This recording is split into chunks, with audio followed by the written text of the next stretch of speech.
Fazilat tərbiyesi ata-onadan başlandı namlıq kitabının davamı huzuringlarda. Mikrofon oldida Alinur Abdusaydar. Balalıq təbiatiga qarşı ish qilmaslik. Kichik vaqtimda dadam mening nazar doiramni kengaytirishga bak ahamiyat beradi. U kichik bolalarni tarbiyalashda ularning bilim doirasini kengaytirishni asos qilish kerak.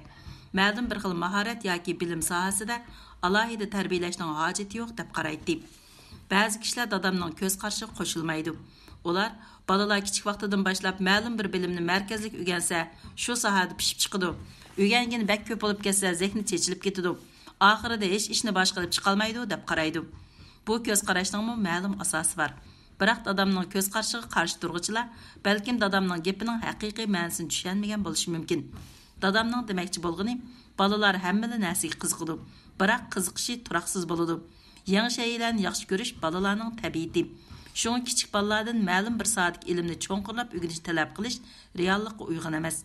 Balalarni cho'nglar xos murakkab bilimlarni o'lik yodlashga majburlagandan ko'ra, qiziqish doirasini kengaytib, ularning kelgusi uchun yaxshi bilim asos turg'izish va insoniy fazilatining taraqqiyoti uchun yaxshi tayyorlik qilgan tuzuk.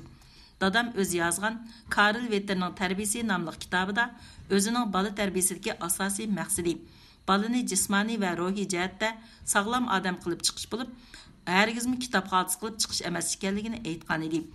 Garchi ayni davrda dadamning bu ko'z qarashini isbotlaydigan sistemlik nazariya va amaliy misollar bo'lmasmi, dadam yana o'zining oldin ko'rarligiga tayinib, nazar doirasi tor odam jamiyatga chiqqandan keyin psixik to'salg'uga uchramay qolmaydi deb kesib aytgan. Amaliyotda balalarning qiziqqanligidan foydalanib, har qaysi sohalardagi bilimlar bilan uchrashtirish, ularni ko'p o'rgangan bo'lsa-mu, ammo birigimi puxta bo'lmaslikdek illatga mubtalo qilmaydi qolmasdan, aksicha fursat kelganda shu orqali ularni yetaklab, tezda ma'lum bir xil mahorat yoki bilimga puxta asos soldirg'ili bo'ladi. Chunki hamma bilimlar o'zaro munosabatlik bo'ladi. Ularning o'rtasida bir-biriga ta'sir qilish munosabati saqlangan bo'ladi. Masalan, fizikaga pishiq bo'lmoqchi bo'lgan kishi cho'qim munosabatlik matematika bilimlariga ega bo'lishi kerak. Tarix bilimlariga puxta bo'lgan kishi ijtimoiy fanlar tadqiqoti bilan shug'ullansa, meva pisi sapig'idan o'z ajraydi degandek yuqori unumga erishgili bo'ladi. Balalar nayt kichik chig'dala bir ikki xil fanni cho'nqirlab o'rgansa, nazar doirasi kichikkina doirada cheklanib qoladi. Darvaqa, bu xil tarbiya usuli ba'zi balalarni ma'lum fan sohasida muayyan natijaga erishtirsa-mu, biroq uning boshqa fanlardan bexabar bo'lishi, uning texmi yuqori fanliga o'rlishiga to'salg'i bo'ladi. Bundaq odamning kelgusida cho'ng utuq qozonalishi natayin. 10 necha yil burun jamoatchilik tarafidan matematikadagi talant egasi deb e'tirof qilingan Karus dal buning tipik misolidir. Ayni vaqtda bu talant egasining ish izlari gazetlarda uda xabar qilingan edi. Amdil 5 yoshga kirgan Karus matematikada boshqalarni besib tushadigan talantga ega edi. Konkret aytganda, uning ko'nglida hisoblash iqtidori hammani besib tushadigan bo'lib, murakkab amallarni 10 necha sekund ichida ko'nglida hisoblab chiqara oladi. Bundaq amallarni boshqa bolalar bo'lsa, daftarga yozib xeyli uzoq vaqtda ondan javobini chiqara oladi. Matematikadagi bu talant egasi xeyli bir mezgilgacha kishilarning qizg'in parang temasiga aylangan edi. Hammaylar birdek bu bal cho'ng bo'lganda cho'qim ulug' matematik bo'ladi deb qarashgan edi. Karus garchi matematikada hammani besib tushsa-mu, ammo boshqa jihatlarda tang yoshli bolalardan xeyli orqada edi. Hatto 6 yoshga kirgandimi, oyog'ini ta'tir kiyib oladi. Halbuki Karusning bu kalam bayliqlari bir qism kishilar tarafidan talantning ifodasi deb ko'k ko'tarildi. Kishilar talant bir odamning ma'lum sohadagi tug'ma ortiqchiligi deb qarashga odatlanib ketgan. Professor Xoys ikkimiz 8 yil avval Karus va uning dadasi Shovin apandini ziyorat qilgan edik. Uning dadasi ikki olimning o'zlarini ziyorat qilganligidan intayin xushal bo'lgan edi. U o'g'li erishgan nurg'un taqdirnomalarni bizga ko'rsatib, o'g'lini yetaklashimizni samimiy o'tingan edi.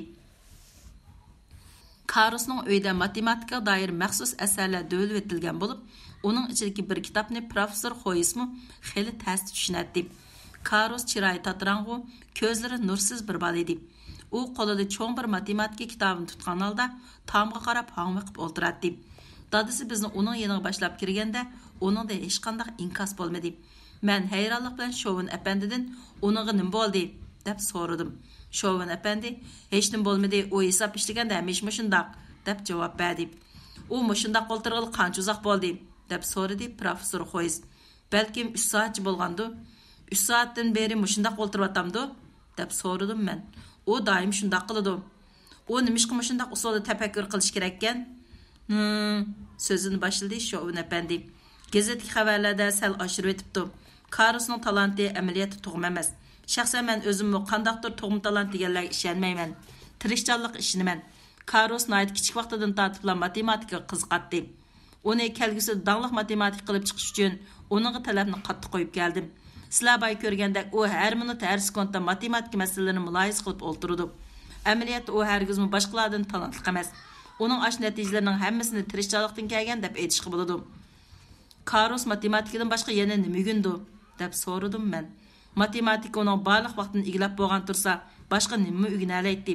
Uning ustiga men ma'lum bir fanni nuqtaliq kirishib o'rgangandilar, natija yaratqil bo'lganligiga ishonaman. Matematik bo'lmoqchi bo'lgan ekan, boshqa fanlarni qurbon qilmay nima chora? Professor Hoyes ikkimiz Karusning inkosining nimishqa shuncha asta ekanligining sababini oxir tushunib yetdik. Texi 6 yoshga kirmagan bu kichkina bolaning chiroy ifodalari xuddi buvaylarga o'xshaydi. Karus dadisining uzoq mezgillik talabchanligi ostida hisoblashga mahir mashinaga aylangan. Boshqa jihatlarda bo'lsa, hech nimani bilmaydi. U aqalli turmush savotlaridan bexabar bo'lib qolmay, badan safosimi tang yoshdagi bolalarga qaraganda to'van edi. Professor Hoyes ikkimiz Şovun efendiga tarbiya usulini o'zgartirib beqish taklifini berdik.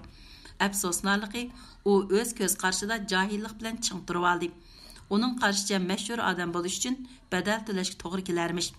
Karusning o'ynashga va boshqa bilimlarni o'rganishga ketadigan vaqtini matematikada natija qozonish uchun sarf qilishi arziydigan ish emish.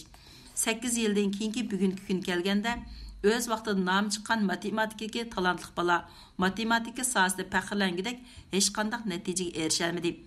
Anglashimcha, Karus matematikada ilgiliyolmaydi qolmasdan teni ojiz, kasalchan bo'lg'achqa o'qishdan chekinibdi.